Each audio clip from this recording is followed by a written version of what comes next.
Coucou tout le monde, j'espère que vous allez bien. Aujourd'hui je vous retrouve avec une nouvelle vidéo et je vais vous parler d'un livre en particulier que j'ai lu il y a assez récemment, même si il date un petit peu, mais je voulais en faire une vidéo particulière parce que comme vous le savez je lis peu dernièrement, donc pour continuer à faire un contenu assez régulier, je fais une vidéo par livre au lieu de faire un gros bilan du mois. Donc on va commencer cette petite série avec Quand la nuit devient jour de Sophie Jonin aux éditions J'ai lu. Ça fait un petit moment déjà que je l'ai lu, mais je pense que c'est un livre qui a vraiment resté gravé très longtemps dans ma mémoire. On suit une jeune femme qui s'appelle Camille, qui a 29 ans et qui a demandé l'euthanasie parce qu'elle en peut plus, elle a plus envie de vivre, elle se sent au bout du rouleau, elle a essayé tout ce qu'elle pouvait pour prendre confiance en elle, pour trouver une place dans la société et elle n'a jamais réussi à le faire. Elle nous raconte sa vie depuis le début, depuis qu'elle est enfant, depuis qu'elle a une dizaine d'années. Et ça a toujours été comme ça. Elle a essayé de faire des régimes, de maigrir pour devenir plus belle entre guillemets. Et en fait, même à ce moment-là, elle s'est pas sentie mieux. Elle a essayé tout et n'importe quoi, vraiment. D'essayer de changer son physique, d'aller voir des psys, d'aller voir des thérapeutes, etc. Et rien n'y fait. Elle n'arrive pas à trouver quelque chose pour la faire se sentir mieux. J'avais un peu peur en débutant le livre de ne pas ressentir d'émotion par rapport à cette histoire-là.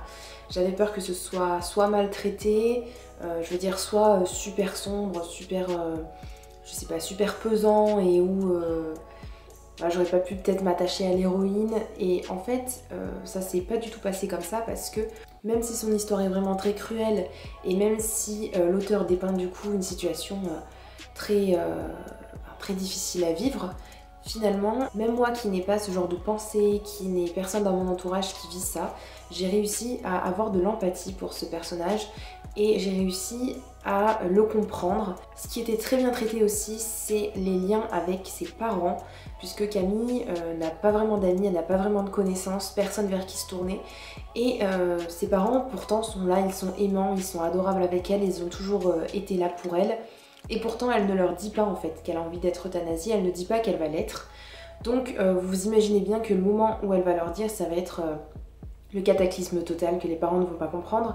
Et justement cette réaction n'est pas la même pour les deux parents, pour la mère et pour le père.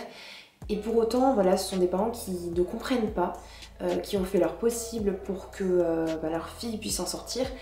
Et ils n'arrivent pas à accepter en fait que leur fille veuille mettre fin à ses jours et je le comprends totalement. C'était traité de manière très juste et ça donne lieu à des scènes vraiment très fortes émotionnellement entre des parents et leur enfant.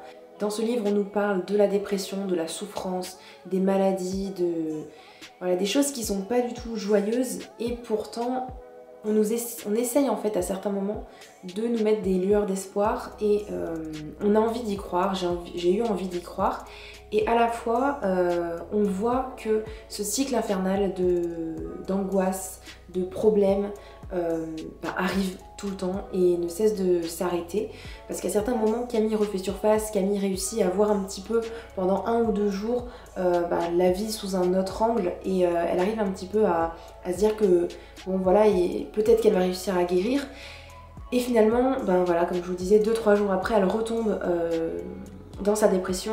Camille est super déterminée à vouloir mettre fin à ses jours. Et elle a décidé ça, elle va mourir dans quelques mois, mais elle s'y prépare.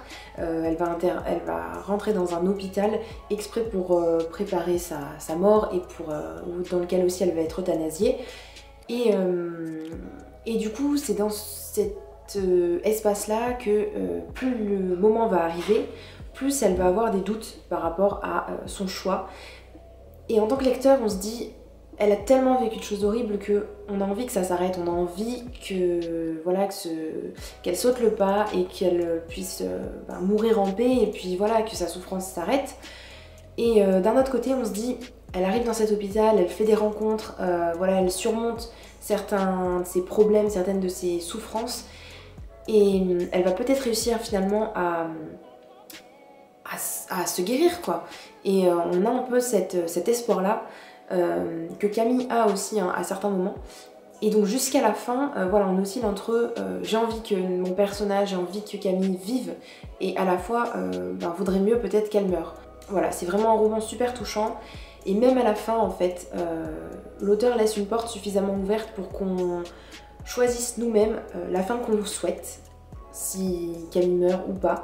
C'est un petit peu suivant nos choix personnels. Et moi qui n'aime pas les fins ouvertes, d'habitude j'ai trouvé que c'était vraiment bien cette fois-ci de la part de l'auteur d'avoir fait ça, parce que justement, même moi en tant que lectrice, je sais pas si j'ai envie que Camille meure ou pas, comme je vous le disais.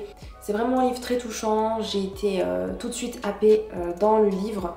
J'ai tout de suite voulu connaître la vie de Camille, même si dès le départ j'ai pas tout de suite compris pourquoi voilà, elle avait tant envie de mourir. C'est au fur et à mesure de voir toutes les choses qui s'accumulent dans sa vie, grâce à l'écriture de l'auteur aussi, j'ai ressenti toutes les émotions de Camille et j'ai ressenti toutes ses angoisses, toutes ses peurs. Et du coup, voilà, je vous le conseille vraiment beaucoup parce que j'ai vraiment adoré. Là, je suis vraiment heureuse de l'avoir lu et d'avoir sauté le pas. Si vous ne l'avez toujours pas fait, et ben, je vous conseille vraiment de le faire parce que c'est vraiment un super livre. Et si vous l'avez lu, n'hésitez pas à me dire ce que vous en avez pensé en commentaire. Et voilà, c'est déjà la fin de la vidéo. Comme je vous l'ai dit, ben, n'hésitez pas à me dire en commentaire si vous l'avez lu et ce que vous en avez pensé. Et moi, je vous dis à bientôt dans une prochaine vidéo. Ciao ciao!